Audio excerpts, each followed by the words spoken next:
दोस्तों, क्या आपने कभी सोचा है कि आखिर इंसान की असली शक्ति क्या है? क्या हमारा शरीर सिर्फ हड्डियों और मांस का ढांचा है, या इसके भीतर भी कोई ऐसी रहस्यमय ऊर्जा छुपी है जिसे आज तक विज्ञान भी पूरी तरह समझ नहीं पाया है? जरा सोचिए, विज्ञान और इतिहास का एक नियम याद रखिए। इंसान का दिमाग जिस भी चीज की कल्पना कर सकता है, उसे हकीकत में बदलने की संभावना इस ब्रह्मांड में मौजूद होती है। आज से 300 साल पहले अगर कोई कहता कि एक ऐसी लोहे की चिड़िया होगी जिसमें बैठकर लोग बादलों के पार चले जाएंगे, या एक ऐसा छोटा सा डिब्बा होगा जिससे दुनिया के दूसरे कोने में बैठे इंसान का चेहरा देखा जा सकेगा, तो लोग इसे पागल कहते। लेकिन आज हवाई जहाज और स्मार्टफोन हमारी हकीकत है। जो कल कल्पना थी वो आज विज्ञान है। दोस्तों, ठीक इसी तरह हमारे प्राचीन ग्रंथों में दर्ज सिद्धियां और शक्तियां कोई परिकल्पना नहीं है। मानव शरीर और मस्तिष्क के भीतर अनंत और असीम ऊर्जा छिपी हुई है, जो वर्तमान में सोई हुई या निष्क्रिय अवस्था में है। एक समय था जब मोबाइल फोन, इंटरनेट, हवाई जहाज और आर्टिफिशियल इंटेलिजेंस जैसी चीजें सिर्फ कल्पना हुआ करती थी। लोग सोचते थे कि इंसान आसमान में उड़ ही नहीं सकता, लेकिन किसी ने कल्पना की, फिर विश्वास किया, फिर प्रयास किया, और वही कल्पना आज हकीकत बन चुकी है। तो क्या यह संभव नहीं है कि हमारे शरीर के अंदर भी ऐसी शक्तियां मौजूद हों जिन्हें हमने अभी तक जगाया ही नहीं? दोस्तों, प्राचीन योग और तंत्र विज्ञान के अनुसार हर इंसान के भीतर एक सुप्त ऊर्जा मौजूद होती है, जिसे कुंडलिनी शक्ति कहा जाता है। यह शक्ति हमारी रीढ़ की हड्डी के सबसे निचले भाग में सोई हुई अवस्था में रहती है, और जब यह धीरे धीरे ऊपर उठती है, तब इंसान के भीतर अद्भुत मानसिक और आध्यात्मिक और ऊर्जात्मक परिवर्तन होने लगते हैं। आजकल यूट्यूब और सोशल मीडिया पर ऐसे लाखों वीडियो मौजूद हैं जो दावा करते हैं 10 मिनट में तीसरी आंख खोलें या एक दिन में कुंडली जागृत करें। जरा शांत दिमाग से सोचिए, जिस शक्ति को पाने के लिए हमारे प्राचीन ऋषि मुनियों, संतों और योगियों ने संसार से दूर जंगलों और कंदराओं में कड़ाके की ठंड और तपती धूप में 12-12 वर्षों तक घोर तपस्या की, क्या वो शक्ति किसी हेडफोन पर 10 मिनट का म्यूजिक सुनने से मिल सकती है? बिल्कुल नहीं। यह कलयुग का सबसे बड़ा भ्रम है। आध्यात्मिक मार्ग शॉर्टकट से नहीं, बल्कि निरंतर साधना, अनुशासन और धैर्य से सिद्ध होता है। अब जरा आप खुद सोचिए, जिस शक्ति को पाने के लिए प्राचीन ऋषि मुनियों वर्षों तक जंगलों में तपस्या करते थे, जिसके लिए ब्रह्मचर्य, ध्यान, संयम और कठोर साधना की आवश्यकता होती थी, क्या वह शक्ति सच में 10 मिनट के वीडियो से जाग सकती है? सच्चाई यह है कि कुंडली जागरण कोई खेल नहीं है। यह एक लंबी साधना है, एक आंतरिक परिवर्तन है, जिसमें व्यक्ति को अपने मन, इच्छाओं और ऊर्जा पर नियंत्रण पाना पड़ता है। और आज इस वीडियो में हम जानेंगे मानव शरीर के उन 7 रहस्यमय चक्रों के बारे में जो कुंडलिनी शक्ति के मार्ग माने जाते हैं। दोस्तों, हमारे सूक्ष्म शरीर में ऊर्जा के अनगिनत केंद्र हैं, जिनमें से 7 मुख्य चक्र रीढ़ की हड्डी के समानांतर स्थित हैं। रीढ़ के सबसे निचले हिस्से पर 3.5 फेरे लेकर सोई हुई नागिन के समान जो ऊर्जा निवास करती है, उसे ही कुंडलिनी शक्ति कहा जाता है। यदि किसी योग्य गुरु का सानिध्य मिले तो इस ऊर्जा को जागृत होने में अमूमन 6 महीने का समय लग सकता है। लेकिन असली चुनौती कुंडली को जगाना नहीं है। असली चुनौती है उस प्रचंड ऊर्जा को नीचे के चक्रों से उठाकर ऊपर सहस्रार चक्र तक सुरक्षित ले जाना। आइए इन 7 चक्रों के सफर को और इनसे मिलने वाली अनुभूतियों को गहराई से समझते हैं। दोस्तों, सबसे पहला चक्र आता है मूलाधार चक्र का। यह चक्र रीढ़ की हड्डी के सबसे निचले भाग में स्थित होता है। इसे जीवन की नींव माना जाता है। अधिकतर लोगों की चेतना इसी चक्र पर सीमित रहती है, यानी खाना, सोना, भय, काम वासना और भौतिक सुख। जब यह चक्र असंतुलित होता है, तब इंसान हमेशा डर, असुरक्षा और बेचैनी में जीता है।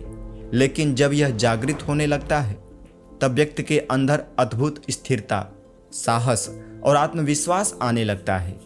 इस चक्र को जागृत करने के लिए सिद्धासन या पद्मासन में बैठकर मूल बंध लगाकर अपना पूरा ध्यान इस केंद्र पर टिकाना होता है और साथ में लंग मंत्र का जाप करना होता है। इस अभ्यास से धीरे धीरे व्यक्ति अपने भय पर विजय पाना शुरू कर देता है और यह चक्र जागृत हो जाता है। इसके बाद अगला चक्र आता है स्वाधिष्ठान चक्र का। दोस्तों, यह चक्र नाभि के नीचे स्थित होता है।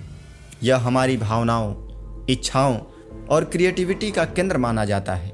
जब यह चक्र असंतुलित होता है तब व्यक्ति आलस्य, काम वासना, गुस्से और मानसिक अस्थिरता से घिरा रहता है। लेकिन इसके जागृत होते ही इंसान के भीतर सकारात्मक ऊर्जा का प्रवाह शुरू होने लगता है। वह अपने अंदर एक नई रचनात्मक शक्ति महसूस करता है।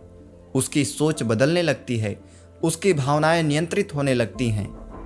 इस चक्र के लिए वंग मंत्र और गहरा ध्यान अत्यंत प्रभावशाली माना जाता है। इसके बाद अगला चक्र आता है मणिपुर चक्र का। यह चक्र नाभि के पास स्थित होता है। इसे शरीर की ऊर्जा का पावर हाउस कहा जाता है। जब यह चक्र जागृत होता है तब व्यक्ति के अंदर आत्मविश्वास, इच्छा शक्ति और निर्णय लेने की क्षमता कई गुना बढ़ जाती है। आपने देखा होगा कुछ लोग कमरे में जाते ही अलग ऊर्जा महसूस कराते हैं। उनकी उपस्थिति ही शक्तिशाली लगती है। योग के अनुसार यह मणिपुर चक्र की शक्ति हो सकती है। इस चक्र को जागृत करने के लिए सजगता के साथ उड्डयन बंध और मूल बंध का प्रयोग करते हुए ध्यान केंद्रित करना होता है और साथ में रंग मंत्र, प्राणायाम और उड्डयन बंध का अभ्यास किया जाता है। अब अगला चक्र आता है अनाहत चक्र का। दोस्तों, यह चक्र हृदय के पास स्थित होता है। यह प्रेम, करुणा और चेतना का केंद्र माना जाता है। जब यह चक्र खुलने लगता है तब इंसान के सोचने और समझने का तरीका बदल जाता है। वह दूसरों को सिर्फ शरीर से नहीं बल्कि आत्मा से महसूस करने लगता है। उसके अंदर नफरत कम होने लगती है, अहंकार टूटने लगता है और मन में शांति का जन्म होता है। यह वही अवस्था होती है जहां इंसान पहली बार भीतर के आनंद को महसूस करना शुरू करता है। इसके बाद अगला चक्र आता है विशुद्ध चक्र। यह चक्र कंठ यानी गले के पास स्थित होता है। यह वाणी और अभिव्यक्ति की शक्ति से जुड़ा हुआ है। जब यह चक्र जागृत होता है तब व्यक्ति की आवाज में अलग प्रभाव आने लगता है। उसके शब्द लोगों के दिल तक पहुंचने लगते हैं। वह कम बोलकर भी बहुत कुछ कह देता है। उसकी बातों में सत्य और स्थिरता महसूस होने लगती है। योग में इसे सरस्वती का स्थान भी कहा गया है, क्योंकि यही चक्र ज्ञान और अभिव्यक्ति को नियंत्रित करता है।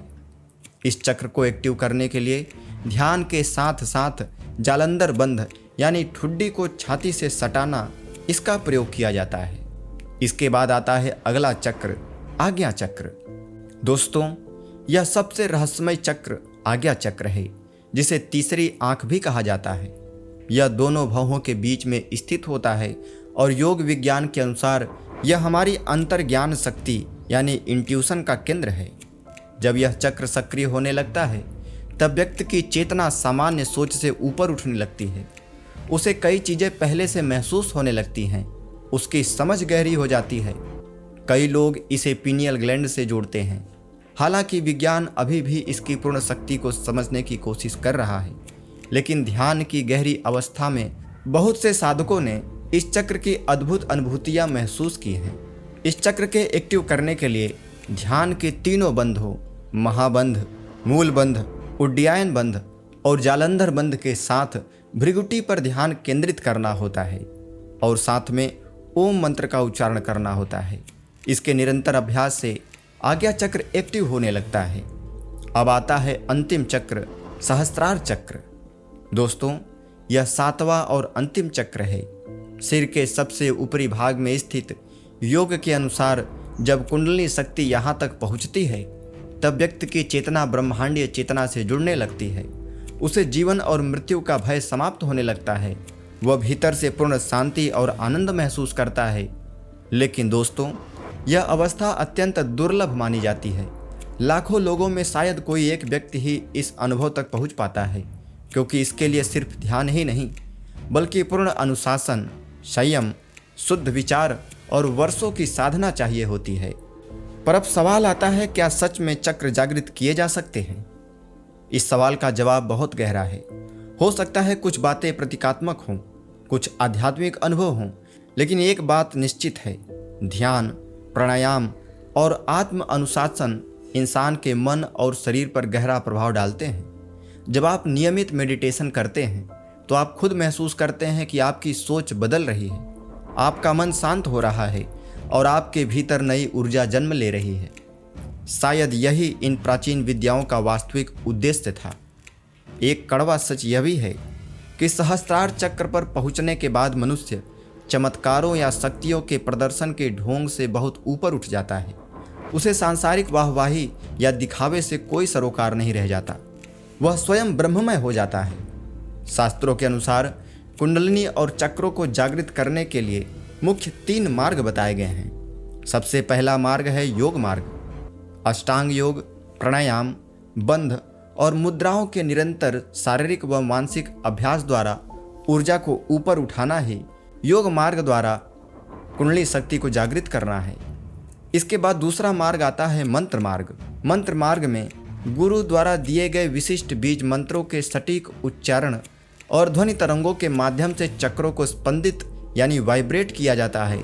तब ये शक्तियाँ ऑटोमेटिक अपने आप जागृत होने लगती हैं। और तीसरा मार्ग है शक्तिपात मार्ग। यह क्रिया पूर्ण जागृत और सिद्ध गुरुओं द्वारा अपनी ऊर्जा का एक अंश शिष्य के भीतर स्थानांतरित करके उसकी सोई हुई कुंडली को जागृत करना है। यानी शक्तिपात माध्यम से आपकी कुंडली शक्तियों को जगाया जा सकता है। दोस्तों, कुंडली को साधना के माध्यम से जागृत रखना पड़ता है। यदि साधक नियमों का पालन छोड़ दे, वासना या क्रोध के वशीभूत हो जाए, तो यह ऊर्जा अत्यंत तीव्र गति से पुनः नीचे के चक्रों में गिर जाती है। करोड़ों लोगों में से किसी एक का ही सहस्त्रार चक्र जागृत हो पाता है, लेकिन इसका मतलब यह बिल्कुल नहीं कि हमें प्रयास छोड़ देना चाहिए। क्या पता इस युग में वो एक बिरले साधक आप ही हों। आपको आज ही सब कुछ छोड़कर जंगल भागने की आवश्यकता नहीं, लेकिन इस परम सत्य को जानने के लिए अपने दैनिक जीवन में से 15 से 20 मिनट ध्यान को जरूर दें। जब आप कुछ दिन लगातार ध्यान करेंगे तो आप खुद महसूस करेंगे कि आपका मानसिक तनाव कम हो रहा है, एकाग्रता बढ़ रही है और शरीर में एक सकारात्मक ऊर्जा का संचार हो रहा है। दोस्तों, अपनी छिपी हुई शक्तियों को पहचानिए, कल्पनाओं को हकीकत में बदलिए और आत्म कल्याण के इस मार्ग पर पहला कदम बढ़ाइए। याद रखिए, कुंडली शक्ति कोई जादू नहीं है, यह आत्म परिवर्तन की यात्रा है। अगर आप सच में अपने अंदर की शक्ति को जानना चाहते हैं तो शुरुआत करें ध्यान से, अपने मन को शांत करने से, अपने जीवन को अनुशासित करने से, क्योंकि हो सकता है जिस दिव्य शक्ति को आप बाहर खोज रहे हैं वह पहले से ही आपके भीतर मौजूद हो। अगर आपको चक्रों और कुंडली विज्ञान पर आधारित यह प्रामाणिक जानकारी अच्छी लगी हो तो अंधविश्वास से दूर रहने के लिए इस वीडियो को अपने मित्रों और परिवार के साथ जरूर शेयर करें। अगर आपको यह वीडियो पसंद आया तो इसे लाइक करें, चैनल को सब्सक्राइब करें और कमेंट में हमें बताएं, क्या आप चक्र और कुंडली शक्ति पर और भी गहरे वीडियो देखना चाहते हैं? अगर हाँ तो कमेंट में लिखें, हाँ मुझे जानना है। तब तक के लिए अपने मन को शांत रखिए और अपनी ऊर्जा को सही दिशा दीजिए। मिलते हैं अगले इन्फॉर्मेटिव वीडियो के साथ। नमस्कार।